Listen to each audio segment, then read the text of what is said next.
Factorial এই পর্যন্ত আমরা দুই সিস্টেমে বের করছি, একটা ফর লুপ দিয়ে একটা হোয়াইল লুপ দিয়ে। এছাড়াও আরেকটা জনপ্রিয় সিস্টেম আছে যেটাকে বলা হচ্ছে রিকার্সিভ। তো সেইটা করার জন্য আমরা একটা আগের মতো ফাইল তৈরি করে ফেলি, এটাকে সেভ করে ফেলি, নাম দিয়ে যাই ফ্যাক্টোরিয়াল recursive.js। সো তুমি দেখো একটু আমরা যেটা করছিলাম কোনোটা জায়গায় সেভ করা নাই হয়তো, ধরো আমরা যখন ফ্যাক্টোরিয়াল বের করতেছিলাম তার মানে হচ্ছে 10-এর ফ্যাক্টোরিয়াল, এটা আমরা বের করছিলাম 1-এর সাথে 2 গুণ করছি, 3 গুণ করছি, 4 গুণ করছি, 5 গুণ করছি, 6 গুণ করছি, 7 গুণ করছি, 8 গুণ করছি, 9 গুণ করছি এবং 10 গুণ করছি। তার মানে 1 থেকে শুরু করে আমরা এই পর্যন্ত যতক্ষণ পর্যন্ত যেই সংখ্যাটা গুণ করতেছিলাম সেই সংখ্যাটা পর্যন্ত গেছে। তার মানে আমরা রাস্তাটা বলছি, তুমি 1 থেকে বাবু শুরু করো, তারপরে তুমি আস্তে বাড়াইতে বাড়াইতে বাড়াইতে বাড়াইতে ওই সংখ্যা পর্যন্ত যাও। এটা একটা রাস্তা তুমি বলতে পারো। আবার তুমি হইলে কিন্তু অন্যভাবে বলতে পারো যে আচ্ছা ঠিক আছে, তোমার 1 থেকে বাড়াইয়া ওই সংখ্যা পর্যন্ত যাওয়ার দরকার কি, বরং যেই সংখ্যাটা আছে ওইটা দিয়ে শুরু করো, তারপরে কমাইতে কমাইতে কমাইতে কমাইতে তুমি 1 পর্যন্ত চলে আসে। ওই যে ফর লুপ, তুমি ওই 1 থেকে বাড়াই বাড়াই ওখানে যেতে পারছো। তুমি চাইলে অপোজিট থেকে করতে পারো যে আমি 10 থেকে শুরু করবো, প্রত্যেক স্টেপে 1 করে কমাবো এবং ততক্ষণ পর্যন্ত কমাবো যতক্ষণ পর্যন্ত এই সংখ্যাটা 1-এর সমান বা ছোট হয়। তো সেইমভাবে তুমি ফ্যাক্টোরিয়ালের কথাটাও এইভাবে চিন্তা করতে পারো। চিন্তা করলে তুমি ফর লুপটা হয়তো সেই ক্ষেত্রে এইভাবে লিখতে পারো যে ফর, যে তুমি var i equals to 10, তারপরে i greater than or equals to 1, মানে 1-এর সমান পর্যন্ত হতে পারে i মাইনাস মাইনাস। তার মানে তুমি কি করতেছো, তুমি হচ্ছে ফর লুপের ভিতরে শুরু করতেছো 10 দিয়ে, কারণ তুমি যেহেতু গুণ করতেছো ভাই, তুমি 1 থেকে শুরু করে এই রাস্তায় গেছো নাকি 10 থেকে গুণ করে এই দিকে আসছো ডাজেন্ট ম্যাটার, কারণ আলটিমেটলি তুমি 1 থেকে 10 পর্যন্ত যতগুলো সংখ্যা আছে ওগুলোরই গুণ করতেছো। তো কাহিনী কিন্তু সেমভাবে তুমি হোয়াইল লুপটা যেটা লিখছিলা, যেখানে হোয়াইল তুমি ধরো এখানে লিখে ফেললা যে var i equals to 0 এরকম শুরু করলা, তারপর হোয়াইল লুপটা তুমি এর আগে ছিল i less or equals to 10 পর্যন্ত চালাইয়া তারপরে হোয়াইল লুপের ভিতরে i প্লাস প্লাস বা কিছু একটা করছিলা, রাইট, আর এর মাঝখানে গুণ করছিলা। তো সেক্ষেত্রে তুমি কি করছিলা, শুরু করছিলা 1 থেকে, তারপরে যাচ্ছিলা 10 পর্যন্ত। এখন তুমি অপোজিটটা করো, যে তুমি শুরু করো 10 থেকে এবং কমাইতে থাকো যতক্ষণ পর্যন্ত i এর মান 1-এর ছোট, 1-এর বড় অথবা সমান। তার মানে যদি 10 থেকে 9 হয় তাহলে 1-এর বড় বা সমান, 2, 8, 9, 7, 6 করে করে যতক্ষণ পর্যন্ত 1 আসবে ততক্ষণ পর্যন্ত সত্যি হবে, ততক্ষণ ভিতরে যাবে, কাজ করবে। তার মানে এর ভিতরে এখন i এর মান তুমি 1 1 করে বাড়াবা না, বরং 1 1 করে কমাবা i মাইনাস মাইনাস। সো তুমি ফর লুপও তুমি এই দিক থেকে ওই দিকে যাইতে পারো, আবার চাইলে ফর লুপে তুমি ওখান থেকে এখানে আসতে পারো। হোয়াইল লুপও তুমি চাইলে ছোট থেকে বড় দিকে যেতে পারো, আবার বড় দিক থেকে ছোট দিকে আসতেই পারো, তোমার যেভাবে সুবিধা হয়। তো দুইভাবেই তুমি এই ফ্যাক্টোরিয়াল জিনিসটা ক্যালকুলেট করতে পারো এবং আমি রিকমেন্ড করি তুমি এভাবে চেষ্টা করে দেখো। তো এখন বড় থেকে ছোট বলার একটা বিশেষ কারণ আছে। বিশেষ কারণ হচ্ছে তুমি চাইলে ফাংশনের ভিতরে ফাংশনকে কল করেও ফ্যাক্টোরিয়ালকে ইউজ করতে পারো। এইটা প্রথম দিন তোমার কাছে অত বেশি সুখকর বা অত বেশি ইন্টারেস্টিং তোমার মনে নাও হইতে পারে বা নাও বুঝতে পারো। তো জিনিসটা কীরকম, ধরো তুমি ফাংশন ফ্যাক্টোরিয়াল একটা লিখলা, করার পরে তুমি একটা সংখ্যা নিয়ে নিলা যেটা হচ্ছে n, আগের মতো বা নাম্বার নিতে পারো আর কি। নিয়ে তুমি জানো যে তোমার কোনো একটা স্পেশাল ফ্যাক্টোরিয়াল একটা স্পেশাল রুলস বা নিয়ম আছে যে তুমি যদি 0-এর ফ্যাক্টোরিয়াল করো তাহলে এটার ভ্যালু হয় 1। এইটা একটা এই ফ্যাক্টোরিয়াল একটা স্বতঃসিদ্ধ বা রুলস বা নিয়ম, এটা ভাবতে পারো যে তুমি 2-এর ফ্যাক্টোরিয়াল হচ্ছে এই 1 থেকে 2 পর্যন্ত গুণ, 3-এর ফ্যাক্টোরিয়াল হচ্ছে এই পর্যন্ত, তার মানে 5-এর ফ্যাক্টোরিয়াল হচ্ছে এই পর্যন্ত, এই দিক থেকে তুমি 4-এর ফ্যাক্টোরিয়াল এগুলা, 3-এর ফ্যাক্টোরিয়াল এগুলা, 2-এর ফ্যাক্টোরিয়াল এগুলা, 1-এর ফ্যাক্টোরিয়াল এটাই নিচে, আর 0-এর ফ্যাক্টোরিয়াল হচ্ছে 1। তো এই কারণে তুমি যদি একটা সিম্পল রুলস বা ইফ এলস লিখে ফেলতে পারো যে যদি আমি ফ্যাক্টোরিয়াল করতে আসি, ধরো আমি যদি যে ফ্যাক্টোরিয়াল করতে আসি তাহলে আমরা কি করব, আমরা ইউজুয়ালি যদি ফর লুপ বা হোয়াইল লুপ লিখি সেটাকে আমরা ওই n পর্যন্ত চালাই, কিন্তু n এর মান যদি 0ই হয় তাহলে 1 থেকে আর ওই পর্যন্ত লুপ আর কিছুই চলবে না, তুমি কোনো রেজাল্টও বা কিছু একটা পাবা না। এই জন্য একটা স্পেশাল কন্ডিশন তুমি দিতে পারো যে ইফ, যে এই n এর ভ্যালু যদি তোমার 0-এর সমান হয় তাইলে তুমি রিটার্ন করে দিবা একটা, এখান থেকে রিটার্ন করে দিবা, বলবা যে 1। তাহলে একটু তেমন কঠিন কিছু না। তুমি যদি n হয় তাহলে কিছুটা n এর ভ্যালু যদি 1 2 3 4 হয়, 5 6 10 কিছু হয় তাহলে ডাজেন্ট ম্যাটার, কিন্তু n এর মান যদি 0 দাও তাহলে তুমি কপচা করে ধরে ফেলবা ইফের কন্ডিশনে, তারপরে তাকে 1 রিটার্ন করে দিবা। এইটা কঠিন কিছু না। এইটা ছাড়া আর একটা জিনিস তোমাকে করতে হবে, সেটা আমরা একটু পরে আস্তে আস্তে বোঝার চেষ্টা করব। সেটা হচ্ছে এলস।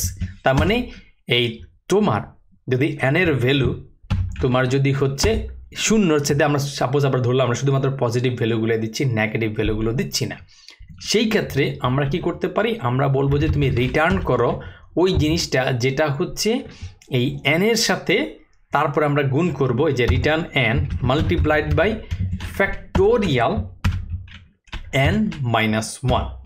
এই জিনিসটা হজম করতে একটু কষ্ট হবে প্রথম ধাক্কায়, কিন্তু একটু পরে আমরা আস্তে আস্তে দেখলে তাহলে আমরা বুঝে ফেলবো আর কি। তো এই জিনিসটা হজম করতে একটু কষ্ট হবে, কিন্তু তুমি হজম করতে আসলে কঠিন কিছু না।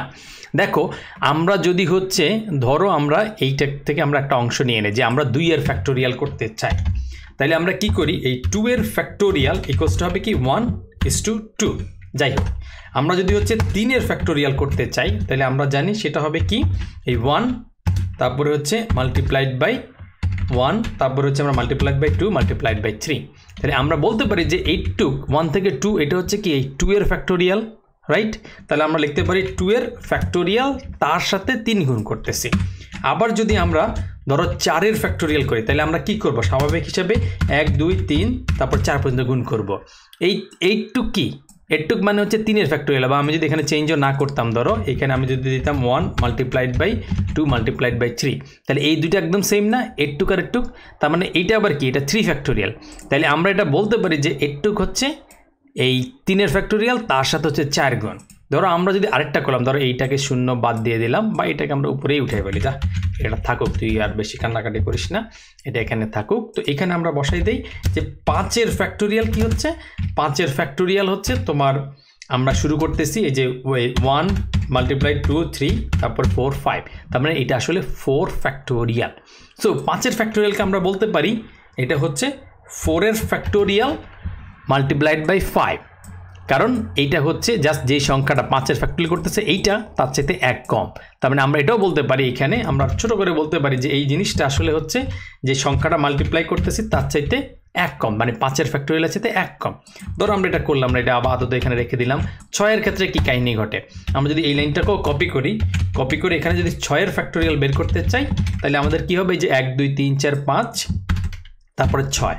সো আমাদের এখানে কি হচ্ছে, এটা কিন্তু সেই 5 এর ফ্যাক্টোরিয়াল, তো আমরা বলতেছি 5 এর ফ্যাক্টোরিয়াল। আবার এটাকে আমরা ঘুরেও বলতে পারি যে এটা আসলে 6 যেই সংখ্যাটার ফ্যাক্টোরিয়াল বানাচ্ছি সেইটার চাইতে 1 কম। বুঝতে পারছো? আরেকবার বলতেছি, এইটা হচ্ছে তোমার 6 এর ফ্যাক্টোরিয়াল, 1 থেকে 6 পর্যন্ত গুণ। আবার আমরা জানি এইটা হচ্ছে 5 এর ফ্যাক্টোরিয়াল, তাহলে আমরা বসাই দিলাম 5 এর ফ্যাক্টোরিয়াল। 5 মানে কি 6 এর চাইতে 1 কম। একটু যদি না বুঝো তাহলে কোনো কথা হইল, মানে তোমার 5 হচ্ছে 6 এর সাথে 1 কম। তাহলে আমরা বলে দিতে পারি এটা হচ্ছে এই 6 - 1 সেটার ফ্যাক্টোরিয়াল। তো ওটা যদি 6 হয় তাহলে 5 এর ফ্যাক্টোরিয়াল, তারপর আমরা এই জায়গাটায় জিনিসটা বসাই দিলাম। এখন তুমি যদি বলতে পারো যে 6 এর ফ্যাক্টোরিয়াল হচ্ছে এই 6 - 1 এর ফ্যাক্টোরিয়াল যেটা হয় সেইটা মাল্টিপ্লাইড বাই 6, তুমি যদি সেটা বলতে পারো তাহলে একই ফর্মুলা যদি তুমি একটু পর্যন্ত বিশ্বাস করো তাহলে 7 এর ফ্যাক্টোরিয়ালকে কি বলতে পারো, সেটা বলতে পারো যে 7 এর চাইতে আমি 1 কমাবো, এর ফ্যাক্টোরিয়ালটা আমি বের করব, তার সাথে হচ্ছে 7কে গুণ করে দিব। একইভাবে আমি যদি 8 এর ফ্যাক্টোরিয়াল বলি তাহলে তুমি কি করবা, তুমি একদম চুপ বন্ধ করে বলবা 8 এর ফ্যাক্টোরিয়াল ভাই কিছুই না, আমরা 8 এর চাইতে 1 কম যেটা হয় সেটা অর্থাৎ 7 সেটার ফ্যাক্টোরিয়াল বের করব, তার সাথে 8 করে দিব। এখন আমি যদি বলি ভাই 8 7 8 এগুলো কিছু বুঝি না, আমি তোমাকে বললাম n এর ফ্যাক্টোরিয়াল বের করো, তাহলে তুমি কি করবা, যেখানে যেখানে 8 বসার কথা সেখানে তুমি n বসাই দিবা। তার মানে এখানে তুমি বসাই দিলা হচ্ছে এই n, তারপরে হচ্ছে এইটা n। আরেকবার বুঝা, যদি আমি এই ফর্মুলাটা বিশ্বাস করে থাকি তাহলে আমি কি করব, এখানে আমাদের 9 এর ফ্যাক্টোরিয়াল মানে হচ্ছে 9 - 1 আর এখানে গুণ করব হচ্ছে 9 দিয়ে। আমি বলছি ভাই 9টা এসে বুঝি না, আমার দরকার n, আমি শুধু n ছাড়া আর কিছু বুঝি না, আমি নেতা, আমি লিডার। তো এই জন্য n ফ্যাক্টোরিয়াল হবে এই n - 1 এর সাথে n এর গুণ করব। এখন এটুক যদি তুমি মনে প্রাণে বিশ্বাস করে থাকো তাহলে পরের অংশটা তোমার জন্য তেমন কঠিন না। ধরো এই অংশটা নাই, এটা আমরা ধরো আপাতত মুছে দিলাম, এটা নাই। তো তুমি বুঝতেছো যে এইটাই n এর ফ্যাক্টোরিয়াল বা ফ্যাক্টোরিয়াল অফ n বের করতে গেলে তুমি কি করতেছো, যে ফ্যাক্টোরিয়াল n - 1 এর সাথে এই n কে গুণ করে দিচ্ছ, এই যে n আর n - 1 এর ফ্যাক্টোরিয়াল।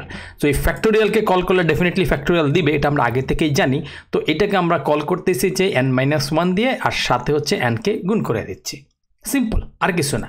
এইটা যদি কোনো একটা ফাংশনের ভিতর থেকে সেই ফাংশনটাকে কল করা হয়, তাইলে এটাকে বলা হয় রিকার্সিভ ফাংশন। মানে সে নিজে নিজে রিকার করে, মানে ইনকার করে, রিকার করে বা যাই করে, এটা হচ্ছে রিকার্সিভ ফাংশন। তো আগে তুমি যে সিস্টেমে বের করছো, এখন এটুক যদি তুমি মোটামুটি বুঝে ফেলো, অর্ধেকও যদি বুঝো, তোমার আর টেনশনের কোনো কারণ নাই। তুমি রেজাল্ট বের করতে পারো যে ফ্যাক্টোরিয়াল 10 এইটাকে কল করলা, তারপরে তুমি কনসোল, তারপরে লক করে দিলা, কাকে করে দিলা, রেজাল্টকে।